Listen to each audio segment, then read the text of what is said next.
कपीको लागि चाहिँ म यसको ब्रेथ र लेन्थ लिन्छु र सरासर सो यो साइजमा हामी टाउको आयो, यो ठाउँमा बडी आयो,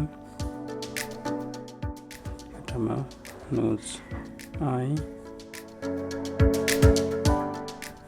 सुरुमा चाहिँ मैले जहिले पनि लाइट ड्र गर्ने गरेछु किनकि पछि डार्क हुन जान्छ,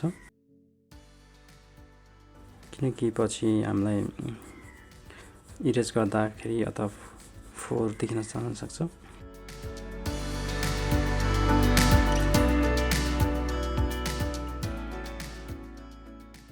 यसरी खानेकुराहरू र यसमा चाहिँ बचिरहेको प्रेजेन्स, यसको पनि हामीले गोलाकार अनुसार नै जान सक्छौँ। यसरी गोलाकार लियो र यसलाई चाहिँ हामीले यस्तो गऱ्यो, त्यही पार्टलाई नै हामीले यसरी चाहिँ एउटा हाँगा यहाँ आयो, यसरी चाहिँ हाँगा यहाँ गयो।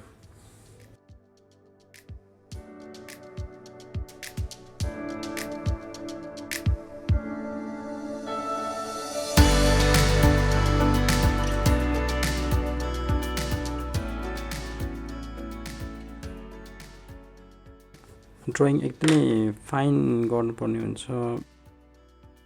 तपाईँको स्केचमा चाहिँ लगभग प्लानिङ अनुसार आइसकेपछि तपाईँले कलर सुरु गर्न सक्नुहुन्छ। यसरी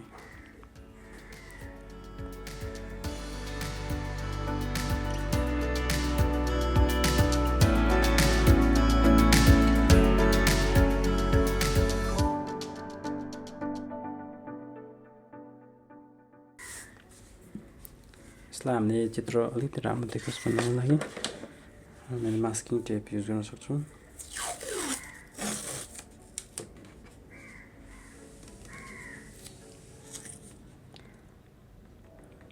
जस्ट 1 सेन्टिमिटर, हाफ सेन्टिमिटर मात्रै मैले युज गरेँ।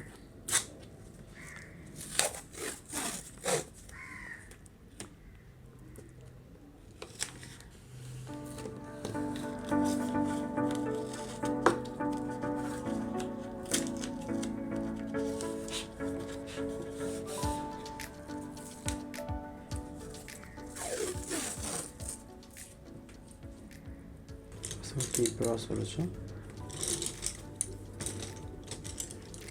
त्यसपछि ब्याकग्राउन्डको पोस्टर कलरको कुरा गर्दा यो एकदमै कलर चाहिँ यसमा चाहिँ स्टुडेन्ट लेभलमा एकदमै राम्रो छ, राम्रो इफेक्ट हुन्छ।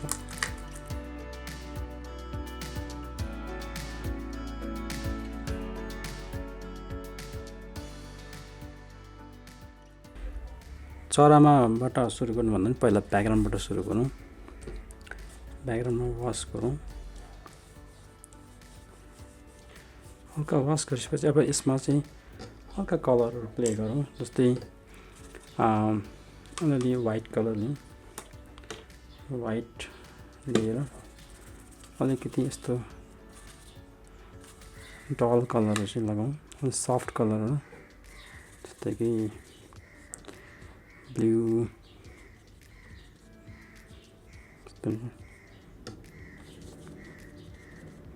ग्रे, अलिअलि येल्लोइस। यो हामीले रुखहरू सबै कभर गरिदिन सक्छौँ।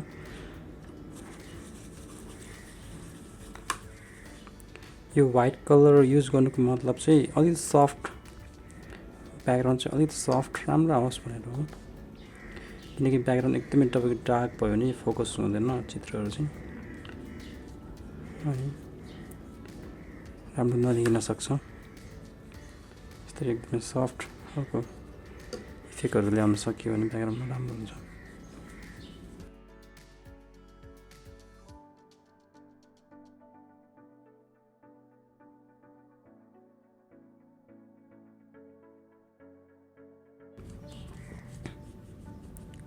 अलिअलि ग्रिन खालको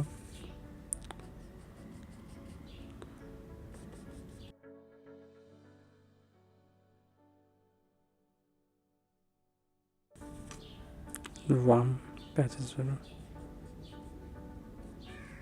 चराको नेस्टमा काम गर्न सक्छौँ। नेस्टमा चाहिँ हल्का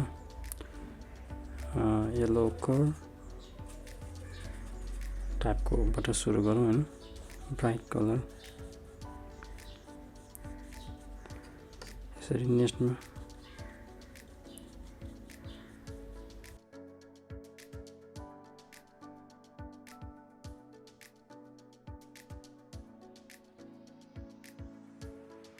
यो पोस्टर कलर चाहिँ अलिकति ओप्याक कलर हो। यसलाई हामीले ट्रान्सपेरेन्ट वाटर कलरको रूपमा चाहिँ लिन मिल्दैन, तर वी क्यान डु वर्क। यसमा चाहिँ हामीले चाहिँ ओप्याक तरिकाले पनि काम गर्न सक्छौँ।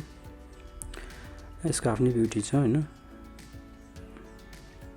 यसरी हामीले चाहिँ फेड हुँदै गएको हाँगा बनाइदियौँ।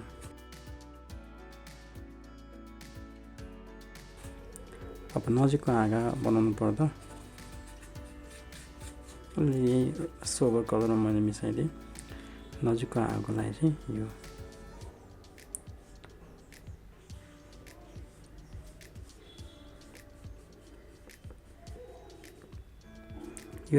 सुकिसकेपछि यसपछि हामी यसमाथि प्ले गर्छौँ। र अहिलेको पिक्चरमा यहाँ पनि एउटा सानो हाँगा भएको हुनाले यहाँ पनि एउटा हाँगा ड्र गरिदिउँ।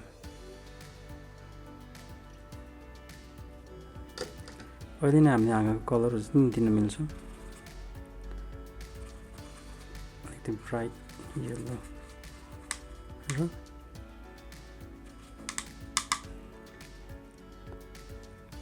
यसमा चाहिँ हाम्रो 3टा पिक्चरहरू थियो। टाढाको भएको हुनाले हामीले हल्का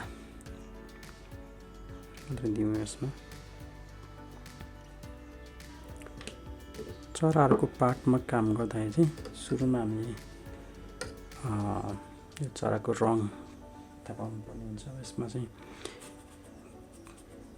यसको बडीमा हामीले अरेन्ज बेस कलर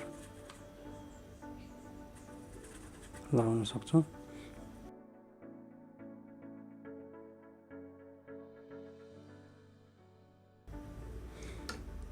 यसको बडीमा चाहिँ यो सोबर कलरको नै हामीले गरौँ।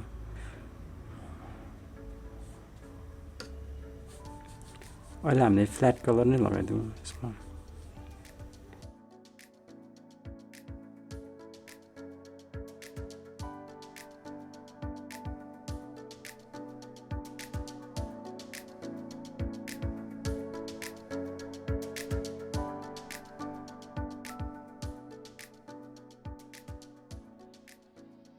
पछिराहरूकोमा पनि हामीले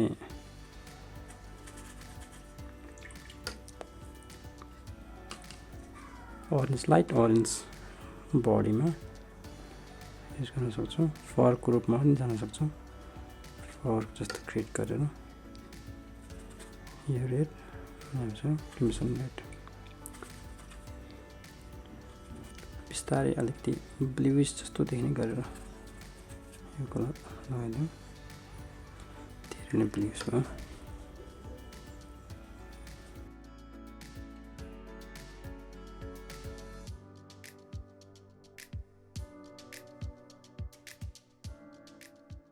चराको मुख ओपन गर्दा चाहिँ येल्लो भित्रपट्टि येल्लो गर्दा राम्रो हुन्छ।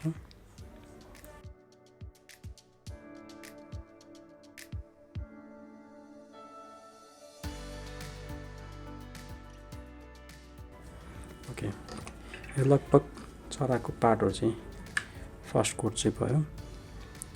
बिस्तारै यसलाई हामीले चाहिँ फिनिसिङ गर्दै जानुपर्ने हुन्छ। यसपछि हामीले अर्को काम गर्न सक्छौँ यो नेस्टहरूमा। नेस्टमा अब हामीले बिस्तारै डेप्थहरू खेलाउँदै जानुपर्ने हुन्छ।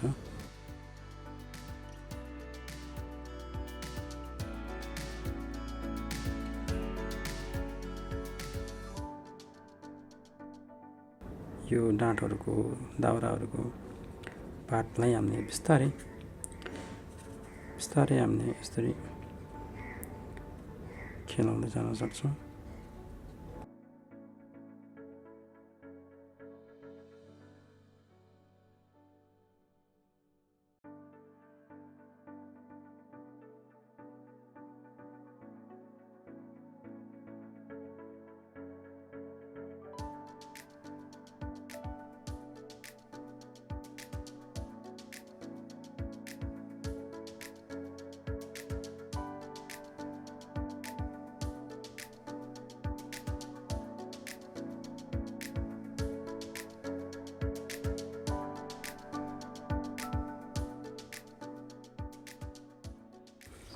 बिस्तारै चराको फाइनल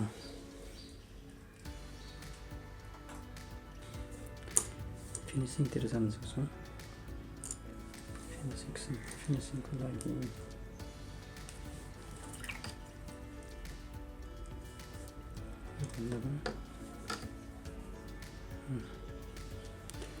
फिनिसिङको लागि चाहिँ अब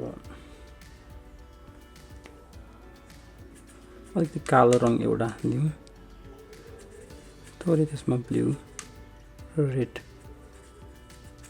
मिसाउँ, आँखामा अलिकति यसरी आँखाको पार्ट बनाऊँ।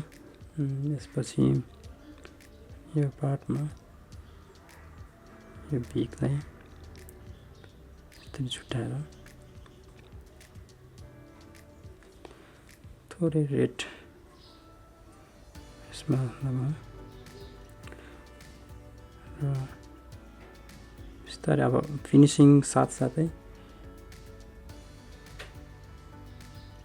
गर्नुपर्ने हुन्छ। फिनिसिङको लागि चाहिँ अब यो डार्केस्ट टोनको कलरहरू बिस्तारै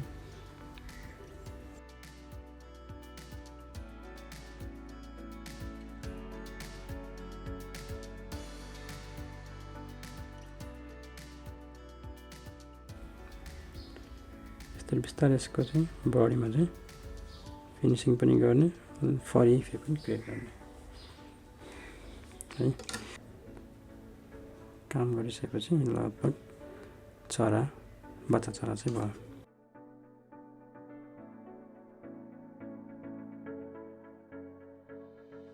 ब्ल्याकबाटै सुरु गरौँ। ब्ल्याक इन द मेन, तलपट्टि हामी ब्ल्याकमा जाउँ। हल्का यसको आउटलाइन जस्तो तरिकाले यस्तै जाउँ। फिनिसिङ वाइज नै जाउँ, किनकि धेरै हामीले लेयर खेलाउन सक्दैनौँ स्टुडेन्ट लेभलमा, त्यही भएर हल्का फिनिसिङमै जाउँ।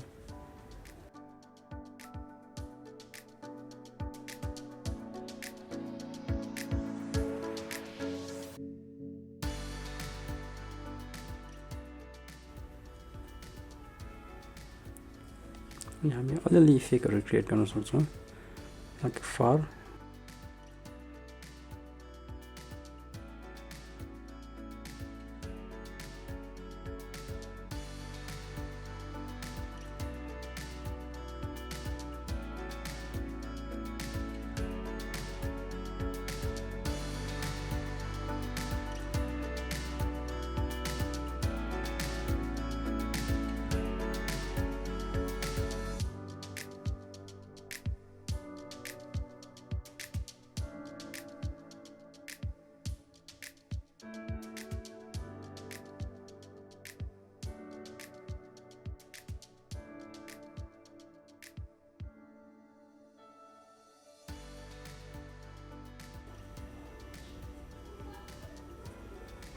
अब हामी बिगतिर जाउँ। बिगमा थोरै ध्यान दिउँ। बिगको बिचमा चाहिँ प्रे चाहिँ भइरहेको हुन्छ, त्यो भएर प्रेलाई यहाँ राखेर यसको बिचबाट अब बटम पार्टमा अर्को बिग बनाऊँ। अब डाइरेक्ट ब्ल्याक लिएर अब यसको आँखा बनाऊँ।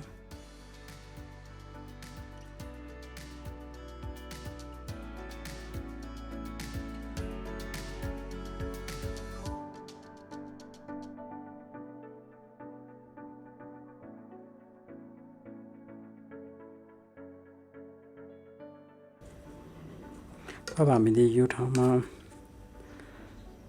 अलिक डेप्थ क्रिएट गर्नुपर्ने हुन्छ, अलिक अँध्यारो पार्टहरू जस्तो भित्रपट्टिको पार्टमा देखाउनलाई। त्यो भएर यो पार्टहरू हामीले सोपर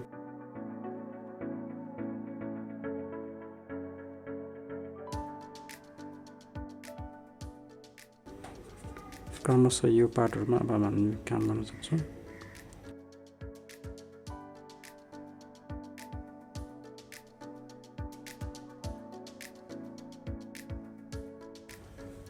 बिस्तारै अब डेप्थ दिँदै कहाँ डेप्थ छ यस्तै यसरी हामीले स्पेशल बटम पार्टहरुमा यसरी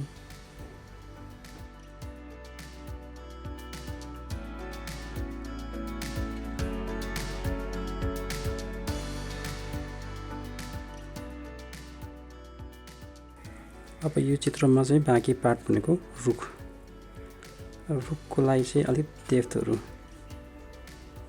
रुखको ट्रङ्क अनुसारको यस्तो प्याटर्नहरु आइरहेको हुन्छ। रुख सिलिन्डर सेप भएको हुनाले पनि यस रुखमा अलिकति हामीले सिलिन्डर सेप अनुसार टोन वाइज हामीले बटम पार्टमा चाहिँ डार्क दिन सक्छौं। यो रुख अलिकति डिम देखेको हुनाले हामी यसलाई साइनिङ पनि दिन सक्छौं। त्यसको लागि पोस्टर कलरको येलोको